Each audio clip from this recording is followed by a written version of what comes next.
ओम ओम इंद्र वायु मनोजुवा विप्रा हवंत ऊतिये सहस्राक्षा धियस्पति। इंद्रियों को वश में करने वाला और वायु मन के समान वेगवान है। मेधावी उन्हें रक्षा के लिए पुकारते हैं। दोनों सहस्रों नेत्रों वाले और बुद्धि कर्मों प्रज्ञाओं और धारण करने वालियों के पति स्वामी हैं। यह ऋग्वेद के प्रथम मंडल के 23वें सूक्त का प्रति मंत्र लिया गया। इस मंत्र के देवता अर्थात दिव्य विषय इंद्र वायु है और छंद गायत्री तथा स्वर षड्ज है।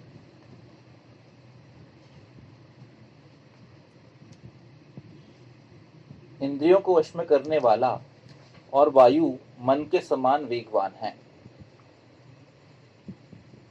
इंद्र वायु मनोजुवा जनहित मानव हित के लिए कहीं भी आवागमन करने में वे कदापि कोई देरी नहीं करते। अपने मन मस्तिष्क से वे हमेशा जनहित मानव हित के लिए तैयार रहते हैं। ये जो बात बोली जा रही है, ये बोली जा रही है, दिव्य जो विषय है हमारा इस मंत्र का वो है इंद्र और वायु। तो इंद्र और वायु के लिए बात बोली जा रही है कि इंद्रियों को वश में करने वाला और वायु मन के समान वेगवान है। मन के समान वेगवान मतलब क्या? मतलब मन से ज्यादा वेगवान कुछ हो ही नहीं सकता। हम यहाँ से बैठे बैठे अमेरिका में बैठे बैठे अमेरिका के बारे में सोच सकते कि मैं अमेरिका में बैठा हुआ हूँ, क्या कर रहा हूँ with in a fraction of seconds. Second के भी छोटे से भाग में आप बैठ के दुनिया के सबसे दूसरे कोने पे जाके बारे में सोच सकते हैं, क्योंकि मन से अगर आप देखेंगे तो जो अपने उसकी गति है, ध्वनि की गति है या प्रकाश की गति है, ये जो है ये इनको बोला जाता है कि काफी तेज होती है। प्रकाश बहुत स्पीड से आता है, फिर आप देखो कि ध्वनि की गति उसके बाद आती है। अगर हम देखेंगे कभी कि बिजली चमकती है तो पहले बिजली चमक जाती है, फिर बाद में हमें आवाज आती है भड़ भड़ भड़ करके, इसकी आवाज आती है हमारे बादलों की गर्जना की। लेकिन जो गति की बात की गई है वो बोला गया है कि मन के समान वेगवान है, मतलब मन की जो गति है उसको बहुत ही तेज बोला गया। तो इंद्रियों को वश में करने वाला और वायु मन के समान वेगवान है। अपने मन मस्तिष्क से वे हमेशा जनहित मानवहित के लिए तैयार रहते हैं तथा जहां उनकी आवश्यकता होती है उस स्थान पर भी दोनों शीघ्रातिशीघ्र पहुंचने का प्रयास करते हैं। इस हेतु उनकी स्वयं की ओर से कोई देरी नहीं होती। इसी कारण मेधावी लोग उन्हें अपनी रक्षा के लिए पुकारते हैं। उन्हें मालूम है कि इंद्रियों को वश में करने वाला इंद्र और समाज के लिए प्राणवायु बन चुके वायु उनकी रक्षा करने में पूर्ण रूपेण प्रतिबद्ध हैं। अब ये जो मंत्र का ये मंत्रांश है इंद्र वायु मनोजुवा, इसका अगर आप देखेंगे कि इसका जो पालन है भगवान राम ने और भगवान कृष्ण ने अपने जीवन में बहुत बहुत ही सही तरीके से किया है। जब भगवान राम का वन गमन हुआ था तो उस टाइम जितने भी ऋषि मुनि थे जहां से भी वो जाया करते थे तो उन्हें मालूम चला कि भगवान राम यहाँ पे आए हुए हैं, इधर रुकने आए हुए हैं, यहाँ से जा रहे हैं, तो वो सब पहुंच जाते थे भगवान राम और लक्ष्मण के पास। और ये अपनी परेशानी लेके पहुंच जाते थे कि ये जो राक्षस है ये हमें परेशान कर रहे हैं, ये परेशान कर रहे हैं। तो भगवान राम और लक्ष्मण जो थे ये बिना कोई देरी के ये तुरंत पहुंचते थे उन जगहों पे, और वहां पे जहां पे भी प्रॉब्लम होती थी उनका सॉल्यूशन करने के लिए वो हमेशा तैयार तत्पर रहते थे। तो यहाँ पे जो बात बोली गई है उन्हीं के लिए बोली गई है कि इंद्रियों को वश में करने वाला और प्राणवायु वायु मन के समान। तो भगवान राम तो ऑब्वियसली अगर वायु का अगर को आपको एग्जाम्पल देखना है तो भगवान राम से अच्छा एग्जाम्पल तो वायु हो ही नहीं सकता, क्योंकि वो एक्चुअल में प्राणवायु थे। वो उस पर्टिकुलर समय के प्राणवायु थे कि उनके बिना तो काम ही नहीं चलता था लोगों का। क्योंकि जब वो जा रहे थे छोड़ के तो हम देख सकते हैं कि पूरा का पूरा अयोध्या उनके पीछे जाने को तैयार था, लेकिन वो तो भी छोड़ के जा रहे थे। तो उस टाइम में लोगों की जो हालत थी वो आप अगर हम रामायण में देखें या और भी जो भगवान राम से रिलेटेड जो सीरियल बने हैं उनमें हमें समझ में आएगा कि लोग कितने ज्यादा व्याकुल व्यथित थे भगवान राम की मतलब जानने की उनकी पीड़ा से।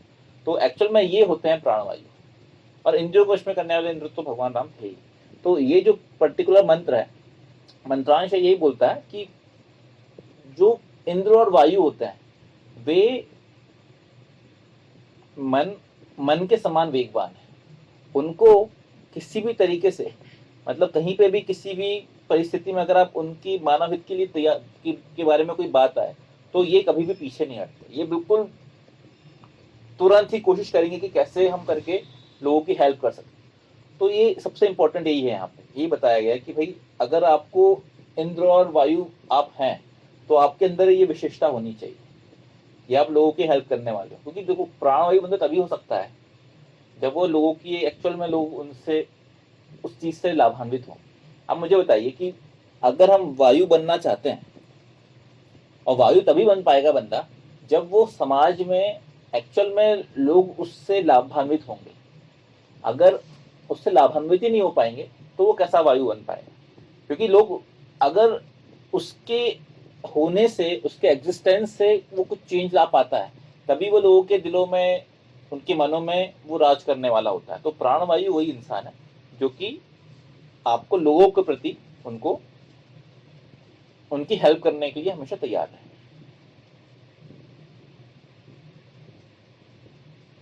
मेधावी उन्हें रक्षा के लिए पुकारते हैं।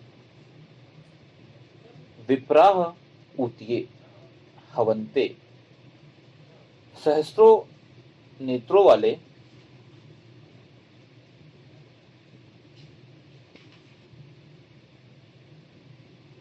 मेधावी उन्हें रक्षा के लिए पुकारते हैं। विप्राह ऊतिये,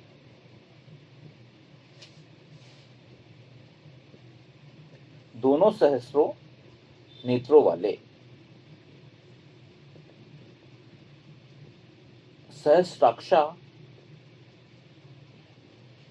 सहस्त्रों नेत्रों वाले, सहस्राक्षा, सहस्राक्षा शब्द देखकर लोग पुराण वर्णित देवराज इंद्र समझ सकते हैं, क्योंकि पुराणों के अनुसार देवराज इंद्र ही सहस्राक्ष सहस्त्रों नेत्रों वाले हैं।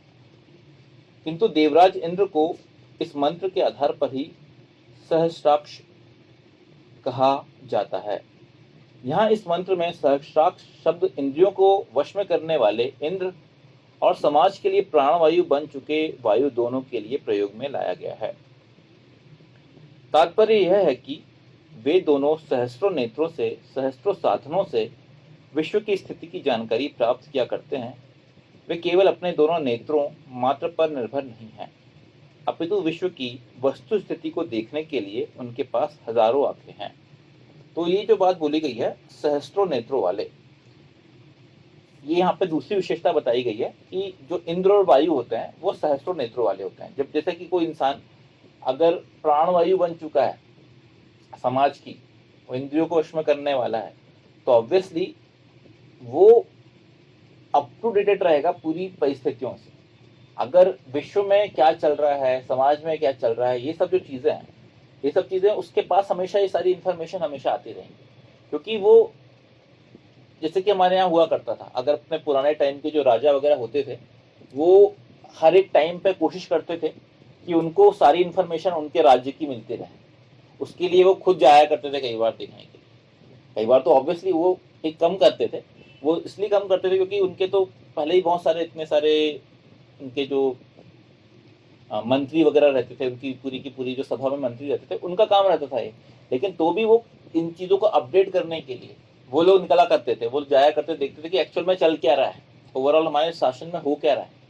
तो ये एक बात है कि सहस्त्रों नेत्रों वाले इंसान इंद्र और वायु के लिए यहाँ पे इसका यूज किया गया है। यहाँ पे ये बोला गया कि पुराणों में जो जो शब्द यहाँ पे यूज किया गया है वो है सहस्त्राक्ष।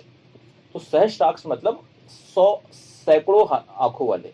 तो यहाँ पे पुराणों में ही जो है देवराज इंद्र के लिए ये शब्द का प्रयोग किया गया है सहस्त्राक्ष। अगर अगर अपन उनकी वो देखें कि अगर पुराणों को पढ़ेंगे तो पुराणों में मिलेगा कि भगवान जो इंद्र थे, देवराज इंद्र थे, उनके लिए ये शब्द यूज किया गया। लेकिन जो जैसे मैं हम लोग पहले ही बोलते हैं कि वेद में कहीं पे भी इतिहास की कोई बात नहीं की गई है। तो जो देवराज इंद्र का नाम जो इंद्र था वो भी इंद्रियों को वश में करने के कारण से उनका नाम इंद्र था। सिमिलरली आज की डेट में अगर हम कोई किसी का नाम ले लेंगे तो उसका मतलब ये नहीं कि वो उसके बारे में बात की जा रही है वेद में, ऐसा नहीं। वो उस वर्ड से, उस पर्टिकुलर शब्द से वो डिराइव हुआ है उनका नाम, ऐसा ये होता है। तो इंद्रियों को वश में जो सहस्त्राक्ष है वो इंद्र और वायु के लिए, दोनों के लिए ये पर्टिकुलर शब्द का यूज किया गया है। वो ये किया गया है कि सहस्त्रों नेत्रों और सहस्त्रों साधनों से विश्व की स्थिति की जानकारी प्राप्त किया करते हैं। मतलब भाई वो अप टू डेटेड रहते हैं। ये जो इंसान है, इंद्र और वायु, ये हमेशा इनको अप टू डेटेड रहना है, क्योंकि अगर अपडेटेड नहीं रहेंगे ये तो फिर ये अपना काम उतनी स्पीड से नहीं कर पाएंगे। तो अगर देखिए, इंद्र तो ठीक है, इंद्र तो इंद्रियों को वश में करने वाला है, कि जहाँ पे वायु शब्द जुड़ जाता है ना, तो वहां पे वो बहुत ज्यादा इंपॉर्टेंट हो जाता है। वो इसलिए इंपॉर्टेंट हो जाता है क्योंकि वो सिर्फ और सिर्फ अपने तक सीमित नहीं है। वायु एक ऐसा इंसान है जो कि अपने तक सीमित नहीं है, वो अपने से आगे बढ़ चुका है, वो अब लोगों के लिए हो गया है। इंद्र मतलब क्या? इंद्र मतलब मेरी इंद्रियों को मैं वश में कर रहा हूँ। तो मतलब क्या, ये मेरे तक सीमित है कि मैं इंद्र हूँ। लेकिन जब बात आती है वायु की, तो वायु की बात आने के साथ ही साथ क्या हो जाता है वो, कि वो बंदा का जो दायरा है वो फैल जाता है। इसलिए फैल जाता है क्योंकि अब वायु अगर आप तभी बन पाओगे कि तब आपको देख के लोग इंद्र बनना चाहें, या आपको देख के लोग इंस्पायर हों। तो अगर दूसरों को इंद्र बनाना है तो आपको वायु बनना पड़ेगा। सबसे पहले तो आपको इंद्र बनना पड़ेगा। पहले आप इंद्र बनेंगे, इंद्र बनने के बाद आप, जब आप वायु तभी बन पाएंगे जब एक्चुअल में बाकी लोग आपको देख के इंद्र बनने की के लिए प्रेरित हों।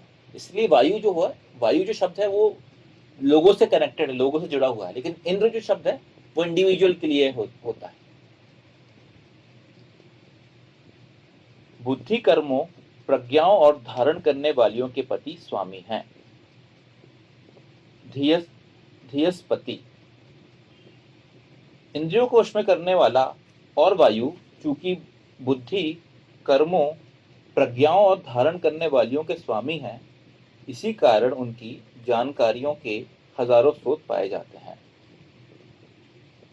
ऐसी औरतें जो विदुषी, बुद्धिमती, प्रज्ञाओं वाली, कर्मठ और धारण करने वालियां हैं, उनका विवाह इंद्रियों को वश में करने वाले इंद्र से अथवा अपने सत्कर्मों के माध्यम से समाज के लिए प्राणवायु बन चुके वायु से होना आवश्यक है।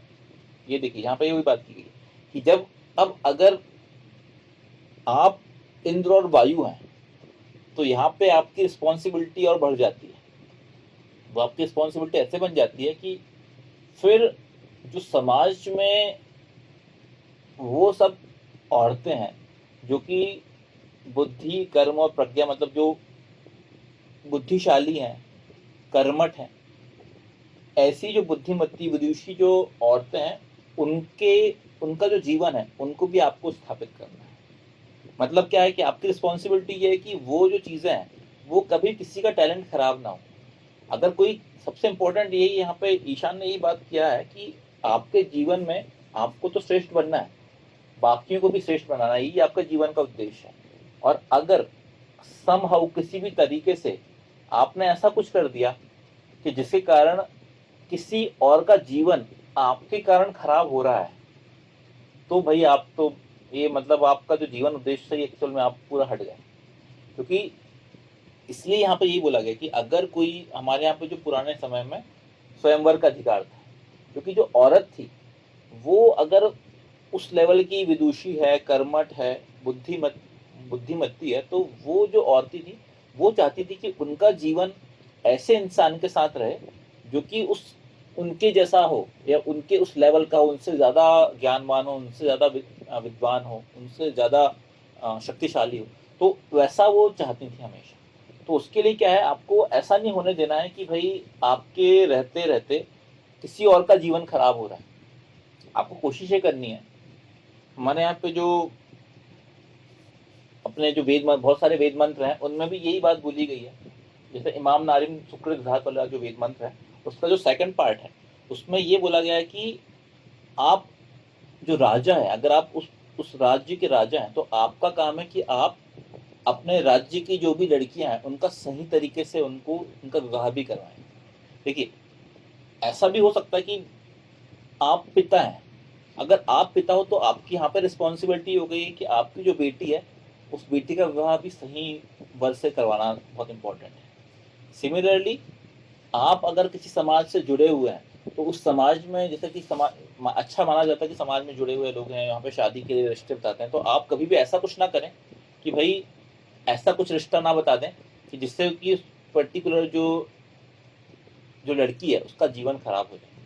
आपको ऐसे काम नहीं करना, आपको हमेशा सही डायरेक्शन में सही वर्ग का ही चुनाव करना है। इसके लिए हमारे पास पूरे का पूरा एक लेख है जो लिखा हुआ है हमारे पास कि आप वर का चुनाव कैसे करें। ये एक लेख है हमारे पास, हम इंटरनेट में हम देख सकते हैं। HESI का एक लेख है कि वर का चुनाव कैसे करें, उसमें इस बारे में पूरी तरह से डिटेल में बात की गई है। तो वो यहीं पे इसी चीज से यहाँ पे रिलेटेड है कि जो आपका इंद्र और जो वायु है, उनकी रिस्पॉन्सिबिलिटी है कि उनका विवाह सही हो। पहले के टाइम में तो ये चीज आसान इसलिए होती थी क्योंकि पहले के टाइम में आपके बहु बहु विवाह होते थे, हर राजा की बहुत सारी पत्नियां होती थी। तो वो ऐसे उस टाइम में वो बहुत सारी जो पत्नियां थी वो अपने राजा से ही विवाह कर लेती वो राजा उन चीजों को सही तरीके से मैनेज कर पाता था। आज का जमाना जो आज का जो समय है वो ऐसा नहीं है। तो आपको ये करना है कि आप अगर कहीं पे भी किसी ऐसी से कनेक्टेड है, ऐसी लड़की से जिसको आप जानते हैं आपके परिवार में, तो आपकी रिस्पॉन्सिबिलिटी ऐसी होना चाहिए कि उस लड़की के विवाह के बाद पहली बात तो वर का सिलेक्शन बहुत ज़रूरी है, सही होना चाहिए। दूसरा, वो उसका जीवन सही हो, उसका जीवन खराब नहीं होना चाहिए। ये आपकी रिस्पॉन्सिबिलिटी एज अ इंद्र और वायु की तरह आपकी रिस्पॉन्सिबिलिटी इस मंत्र में इस तरीके से हो जाती है।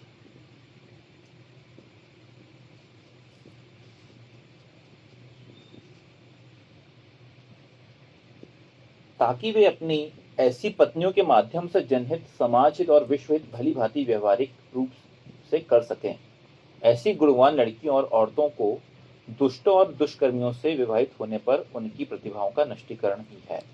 सिमिलरली, जैसे कि ये बात यहाँ पे की गई है, भगवान कृष्ण ने अपनी जो बहन थी सुभद्रा, तो जब उनके पास ये आया था कि भाई उनका जो विवाह है, सुभद्रा का विवाह, बात चल रही थी कि ये विवाह दुर्योधन से होगा, और ये वचन उन्होंने दे चुके थे बलराम ने।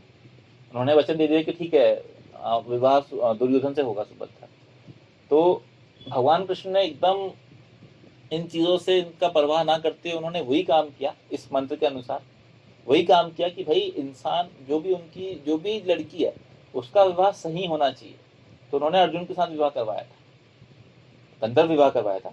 लेकिन वो उन्होंने वही बोला था कि भाई आपको ये ऐसा मतलब नहीं, गलत नहीं होने देना। या तो भगवान कृष्ण ने स्वयं भी ये फॉलो किया है अपने जीवन में, उनकी जो बहुत सारी जो पत्नियां रही हैं उनका लाइफ को भी उन्होंने सही राह पे लेके आया है। वही सिमिलरली उन्होंने बाकी जो अपने से रिलेटेड लोग थे, उनकी जो सिस्टर थी, उनका भी सबका विवाह भी सही जगह पे ही कराया है। तो ये इस मंत्र में इंद्रियों को वश में करने वाले और वायु के लिए तीन यहाँ पे बात की गई है पूरे मंत्र में। कि पहला, वो मन के समान वेगवान है, मतलब वो जो कि लोगों की हेल्प करने के लिए तत्पर उपस्थित होने वाला है, तुरंत आपको वहां पे वो मिलेगा वो। दूसरा, कि वो सहस्त्रों नेत्रों वाले हैं, वो हमेशा अप टू डेटेड रहेंगे, ऐसे नहीं रहेंगे कि हमको इसके बारे में कोई इन्फॉर्मेशन नहीं कि समाज में क्या चल रहा है, वो अप टू डेटेड रहेंगे। और तीसरा ये रहेंगे कि वो जो भी समाज में वो सारी लड़कियां औरतें हैं उनकी जो रिस्पॉन्सिबिलिटी ये है कि वो उनका विवाह सही जगह पे हो, सही तरीके से हो, ताकि उनका जीवन खराब ना हो सके। क्योंकि समाज समाज की जो रचना स्टार्टिंग पॉइंट है वो है पति पत्नी। अगर वो गड़बड़ हो गया तो इस कारण क्या, फिर ऑटोमेटिकली आपका समाज गलत डायरेक्शन में जाता है। अगर दुष्ट इंसान के साथ किसी औरत की का विवाह हो गया तो वो जनरेशन वाइज पूरा खराब हो जाता है। तो उनकी रिस्पॉन्सिबिलिटी ये है कि वो सही जगह पे ये हो, विवाह हो। इंद्रियों को वश में करने वाला और वायु मन के समान वेगवान है, मेधावी उन्हें रक्षा के लिए पुकारते हैं। दोनों सहस्रों नेत्रों वाले और बुद्धि कर्मों, प्रज्ञा और धारण करने वालियों के पति स्वामी हैं। ओम ओम इंद्र वायु मनोजुवा विप्रा हवंत ऊतिये सहस्राक्षा धियस्पति। ओम।